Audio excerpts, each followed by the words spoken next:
দে। খাবে? হ্যাঁ। আচ্ছা দাঁড়াও, দিচ্ছি। এই নাও।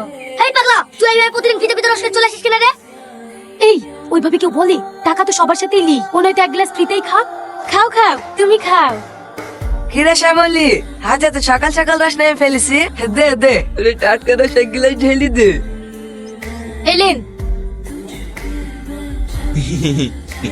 আর খাবে? সত্যি শ্যামলি, তোর রসের যে টেস্ট না, যেন মনে হচ্ছে অমৃত। পরানটা পুরো ঠান্ডা হয়ে গেল রে। এই নে। আচ্ছা নিন।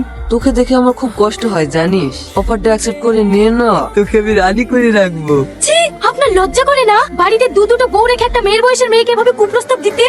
আপনি এখান থেকে ভালো ভালো চলে যান বলছি, না হলে কিন্তু আমি চিল্লিয়ে মানুষ জড়ো করবো। চিল্লাবি?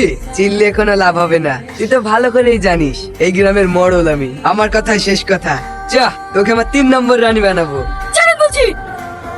ভেবেছিলাম তোকে রানী বানাবো, কিন্তু না, তুই রানী হওয়ার যোগ্য না।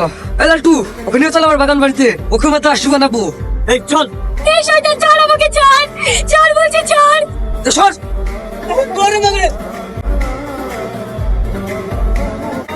আমার বন্ধু গায়ে দিছে। আসি। পাগল হলেও এই যুগে তুমি সত্যিকারের মানুষ। এই দেখো আব্বা, তোমার লেগে ওষুধ লেসছি, ওঠো উঠে খেয়ে নাও। একটা সত্যিকারের কথা বলতো মা, তোর সাথে কাজ মডেলের কোনো ঝামেলা হয়েছে? তোমাকে কে বললো? ওই তোর হামাজান চাচা এসে ভুলে গেল। পাড়ার লোকে এমনিতেই আমাদেরকে দেখতে পারে না, নাই ছেলে মানুষ কাজ করতে যাস বলি। থাক মা, তোকে আর কাজ করতে হবে না, তোর কেন আমি তোকে ভিক্ষি করে খাওয়াবো। তোমার মেয়ে বেঁচে থাকতে তুমি লোকের কাছে হাত পাতবা কেনে? লোকের কাজই হচ্ছে ভুলা। তোমার যখন তালের রাসপাট থেকে গাছ থেকে পড়ে পা ভেঙেছিল, তখন তোমাকে কেউ 10 টাকা দিয়ে হেল্প করেছিল নাকি? তাই তুমি লোকের কথা শোনো? এই সমাজে কেউ করেন না, নিজের পেটের ভাত নিজেকেই জোগাড় করতে হবে। আর লোকের কথা শুনলে না খেতেই মরবা। নাও ওষুধটা খেয়ে নাও। সবই বুঝি রে মা, তবুও ভয় লাগে। তুই একটু সাবধানে থাকি, এই গ্রামের লোকজন তো ভালো না, তখন যদি তোর সাথে কিছু একটা হয়ে যায়। আরে তুমি অত চিন্তা করো না তো আব্বা, আমার কিচ্ছু হবে না। লড়াই করে বেঁচে থাকার শক্তি আমার আছে। তোমার মেয়ে অত সস্তা না। নাও এবার ওষুধটা খেয়ে নাও। বোন বোন, আজ সকালে তো পাগলাটা তোকে বড় থেকে বাঁচালো। সে পাগলাটাকে বড় লোকে ধরে মারছে। তুই আর কি বলছিস রে?